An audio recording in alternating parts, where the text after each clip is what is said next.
5 തലമുറകളായി നിങ്ങൾക്കൊപ്പം PRS hospital. നമസ്കാരം. ഞാൻ കഴിഞ്ഞ ദിവസം ഈ പത്മ ഹോട്ടലിനെ കുറിച്ചൊരു വീഡിയോ ചെയ്തിരുന്നു. അങ്ങനെ പത്മ ഹോട്ടലിനെ കുറിച്ചൊരു വീഡിയോ ചെയ്തിരുന്നപ്പോൾ അതിനകത്ത് ശരിയെന്നും തെറ്റെന്നും പല രൂപത്തിലുള്ള കമൻറ്റുകൾ വന്നു. അപ്പോഴാണ് അതിനകത്ത് എൻ്റെ ഏറ്റവും കൂടുതൽ ശ്രദ്ധയിൽപ്പെട്ട മറ്റൊരു കമൻറ്റാണ് ഈ സാമുദായിക സംഘടനകൾ നടത്തുന്ന കോളേജുകളും സ്കൂളുകളിലുമൊക്കെ ഈ അതാത് സമുദായത്തിൽപ്പെട്ടവർക്ക് എത്ര കണ്ട് ജോലി കൊടുക്കുന്നു എന്നൊരു ചോദ്യം വ്യാപകമായി അതിനകത്ത് പലരും ചോദിച്ചിട്ടുണ്ട്. അപ്പോൾ പല ആളുകളും എന്നോട് പേഴ്സണലായി ഇതിനെ സംബന്ധിച്ച് ഒരു വീഡിയോ ചെയ്യണമെന്ന് ആവശ്യപ്പെട്ടിരുന്നു. അപ്പോൾ ഇത് കൗതുകത്തുണ്ട് കൊണ്ട് മാത്രം ചെയ്യുന്നതാണ്. കാരണം സ്വാശ്രയ കോളേജുകൾ അല്ലെങ്കിൽ പിന്നെ സെൽഫ് എയ്ഡഡ് കോളേജുകളൊക്കെ കേരളത്തിൽ തുടങ്ങുന്നത് രാജാവിൻ്റെ കാലം മുതലാണ്. ഇപ്പോഴൊന്നും പുതിയ ജനാധിപത്യ ഗവൺമെൻറ്റുകളുടെ കാലത്ത് തുടങ്ങിയതല്ല. രാജാവിൻ്റെ കാലം മുതൽ, രാജ്ഞിയുടെ കാലം മുതലാണ് ഇത് തുടങ്ങിയത്. അപ്പോൾ തുടങ്ങിയതിന് ശേഷം കേരളത്തിൽ ഇത് വന്ന് എയ്ഡഡ് കോളേജുകൾ കൂടി വന്നു.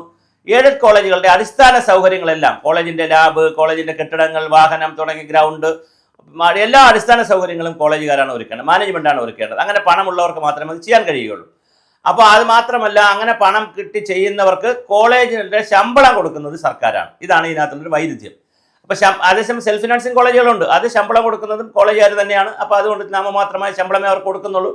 അതേസമയം എയ്ഡഡ് കോളേജുകളും എയ്ഡഡ് സ്കൂളുകളുമാണെങ്കിൽ സർക്കാർ ശമ്പളം കൊടുക്കുന്ന എല്ലാ ആനുകൂല്യവും അവർക്കും കിട്ടാറുണ്ട്. അപ്പോൾ അത്തരത്തിൽ എയ്ഡഡ് കോളേജുകളും എയ്ഡഡ് സ്കൂളുകളും ഉണ്ട്. അതാണ് എയ്ഡഡ് എന്ന സർക്കാരിൻ്റെ എയ്ഡോട് കൂടി പ്രവർത്തിക്കുന്നത്. പക്ഷേ ഇതിനകത്തുള്ള ഒരു പ്രശ്നം എന്തെന്ന് വെച്ചാൽ ഇവിടെ രണ്ട് തരത്തിലുള്ള കാര്യങ്ങളാണ് നടക്കുന്നത്. ഒന്ന്, അവിടെ കുറച്ച് മാനേജ്മെൻറ്റ് സീറ്റ് കാണും. കുട്ടികളെ അഡ്മിഷൻ കൊടുക്കാൻ വേണ്ടി കുറച്ച്, ഇപ്പോൾ +2 ആയാലും കോളേജുകളായാലും കുറച്ച് മാനേജ്മെൻറ്റ് സീറ്റുകൾ കാണും. ചെറിയ ശതമാനം, 5%, 10% മാനേജ്മെൻറ്റ് സീറ്റുകൾ കാണും. ഈ മാനേജ്മെൻറ്റ് സീറ്റുകൾ ഇവർ പൈസ മേടിച്ചുകൊണ്ടാണ് പലപ്പോഴും, കാരണം പൈസ മേടിക്കേണ്ടി വരും. കാരണം ഇതിനകത്ത് നിലനിന്ന് പോകണമെങ്കിൽ കുറേ പണമൊക്കെ വാങ്ങേണ്ടി വരും. പക്ഷേ പൈസ വാങ്ങുമ്പോഴും സമുദായത്തിന് പുറത്തുള്ള, മതത്തിന് പുറത്തുള്ളവർക്കും കൊടുക്കുന്നു എന്നൊരു വാദം വന്നിട്ടുണ്ട്. അപ്പോൾ അത് സുഖമാണോ? കാരണം ഇത് ഞാൻ കുറച്ച് തുടർച്ചയായിട്ട് ഈ ഫാക്റ്റ് പറഞ്ഞിട്ട് ഞാൻ അടുത്തേക്ക് വരുമ്പോൾ അത് ക്ലിയർ ആവും. അപ്പോൾ അങ്ങനെ ഒരു കാര്യമുണ്ട്. ഇപ്പോൾ NSSൻ്റെ കോളേജുകൾ, നായർ സർവീസ് സൊസൈറ്റിയുടെ കോളേജുകൾ എടുത്തു, അല്ലെങ്കിൽ SNDPയുടെ കോളേജുകൾ എടുത്തു, SN ട്രസ്റ്റിൻ്റെ കോളേജുകൾ എടുത്തു. ഈ കോളേജുകളെ, സ്കൂളുകളാവട്ടെ, ഇവിടെ മാനേജ്മെൻറ്റ് സീറ്റിൽ ഹിന്ദു സമുദായം, അതാത് ജാതിയിലുള്ളവർക്ക് കിട്ടുന്നില്ല എന്ന് മാത്രമല്ല, മറ്റ് സമുദായത്തിലുള്ള, മതത്തിലുള്ളവർക്ക്, അതായത് മറ്റ് മതത്തിലുള്ളവർക്കും പൈസ വാങ്ങിച്ചുകൊണ്ട് മാനേജ്മെൻറ്റ് കോട്ടയിൽ കൊടുക്കുന്നു എന്നൊരു വാദമുണ്ട്. അതുപോലെ അധ്യാപകരായിട്ട് വരുന്നവരെയും ഇതര മതത്തിൽപ്പെട്ടവരെ, മുസ്ലിം മതത്തിലും ക്രിസ്ത്യൻ മതത്തിൽപ്പെട്ടവരെയും ഇതിനകത്ത് കൊടുക്കുന്നു എന്നൊരു വാദമുണ്ട്. അപ്പോൾ ഒരു ചെറിയ പ്രശ്നം ഇതിനകത്ത് പറയുന്നത്, ഈ സമുദായത്തിലുള്ള ആളുകൾ ചൂണ്ടിക്കാണിക്കുന്ന ഒരു വിഷയം ഞാൻ പൊതുസമൂഹത്തിൽ ചർച്ചയ്ക്ക് വെക്കുന്നു എന്നല്ല, ഇതിനകത്ത് ജാതിയും മതവും വർഗവും വെച്ച് ആളുകളെ പിന്തിരിപ്പിക്കാനോ ഒന്നുമല്ല. പക്ഷേ ഇവിടെ പറയുന്നൊരു വാദം, നമ്മുടെ ഇപ്പോൾ NSS കോളേജിലോ SNDP കോളേജിലോ സ്കൂളിലോ ഒരു അധ്യാപകനോ അധ്യാപികയോ അപേക്ഷിച്ചാൽ അവർക്ക് നെറ്റ് വേണം, സെറ്റ് വേണം, അല്ലെങ്കിൽ PhD വേണം, അങ്ങനെയുള്ള എല്ലാ ക്വാളിഫിക്കേഷനും നടത്തിയിട്ടായിരിക്കും അവരവിടെ വരുന്നത്. അങ്ങനെ നടത്തിയതിന് ശേഷം ഇവർ വേറെ ടെസ്റ്റ് ഇൻ്റർവ്യൂ നടത്തുന്നില്ല, ഇവർ ഇൻ്റർവ്യൂ നടത്താറുണ്ട്, ടെസ്റ്റൊന്നും നടത്താറില്ല. അങ്ങനെ ഇൻ്റർവ്യൂ നടത്തി അവർ ലിസ്റ്റ് തയ്യാറാക്കുമ്പോൾ സാമ്പത്തികമായി അല്പം പുറകോട്ട് നിൽക്കുന്നു എന്നുള്ള ഒറ്റ കാരണം കൊണ്ട് അതാ സമുദായത്തിലുള്ളവർ പലരും താഴേക്ക് പോകുന്നു. യഥാർത്ഥത്തിൽ ഈ കോളേജുകൾ തുടങ്ങിയത് എന്തിനാണ്? SN ട്രസ്റ്റിന്റെ കോളേജുകൾ തുടങ്ങിയത് ഈഴവരാതി പിന്നോക്ക സമുദായങ്ങൾക്ക് സമൂഹത്തിന്റെ ഉന്നമനത്തിന് വേണ്ടി വരാനാണ്. അപ്പോൾ സ്വാഭാവികമായിട്ട് അവർക്കല്ലേ ഫസ്റ്റ് പ്രിഫറൻസ് കൊടുക്കേണ്ടത്. നായർ സമുദായത്തിൽപ്പെട്ട NSS എന്തിനാണ് ഈ കോളേജുകൾ നടത്തുന്നത്?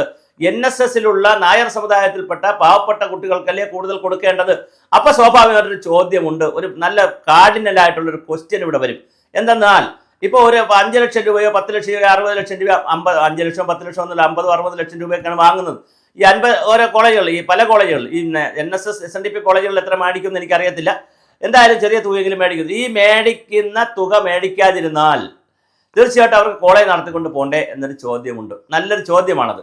അപ്പോൾ അതിനൊരു പരിഹാരം വേണ്ടേ? അപ്പോൾ അതിനുള്ളൊരു പരിഹാരം എന്തെന്ന് കൂടി നമുക്ക് നിർദ്ദേശിച്ചുകൊണ്ട് മുമ്പോട്ട് പോകാം. പരിഹാരം ഇത്രയേ ഉള്ളൂ. ഇപ്പോൾ നായർ സമുദായത്തിൽ തന്നെ NSS എടുത്തു കഴിഞ്ഞാൽ അതിൽ അതിസമ്പന്നരുണ്ട്, അതിദരിദ്രരുണ്ട്. ഏത് കരയോഗം എടുത്താലും അവിടെ അതിസമ്പന്നരുമുണ്ട്, അതിദരിദ്രരുണ്ട്.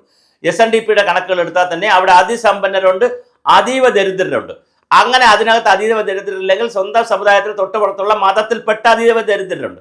അപ്പോൾ ഇവരാണ് ഇതിലേക്ക് വരുന്നതെങ്കിൽ സ്വാഭാവികമായിട്ട് ഹിന്ദു ഐക്യവും ഹിന്ദു നവോത്ഥാനവും ഹിന്ദുവാണ് എല്ലാം എന്നൊക്കെ പറഞ്ഞ് നടക്കുന്ന ഒരുപാട് മുതലാളിമാരുണ്ട്. ഇവിടെ വലിയ സമ്പന്നരുണ്ട്, വിദേശത്തുള്ളവരുണ്ട്, സ്വദേശത്തുള്ളവരുണ്ട്, ഈ വ്യവസായികളുണ്ട്, ഒരുപാട് വലിയ സമ്പന്നരുണ്ട്.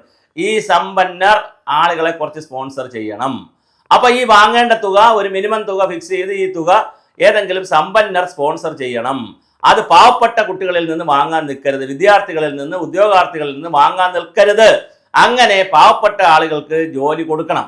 അപ്പോൾ ഒരു സ്ഥാപനം, ഒരു NSSൻ്റെയോ SNDPയുടെ ഒരു കോളേജോ സ്കൂളോ അവർക്ക് ഇത്ര ലക്ഷം രൂപ വേണമെന്നവർ പറഞ്ഞാൽ അതിൽ ആ കുട്ടിക്ക് എത്ര ലക്ഷം രൂപ കൊടുക്കാൻ കഴിയും, ബാക്കി തുക ആ സമുദായത്തിലോ ഹിന്ദു മതത്തിലോ പെട്ട ആളുകൾ സ്പോൺസർ ചെയ്യണം.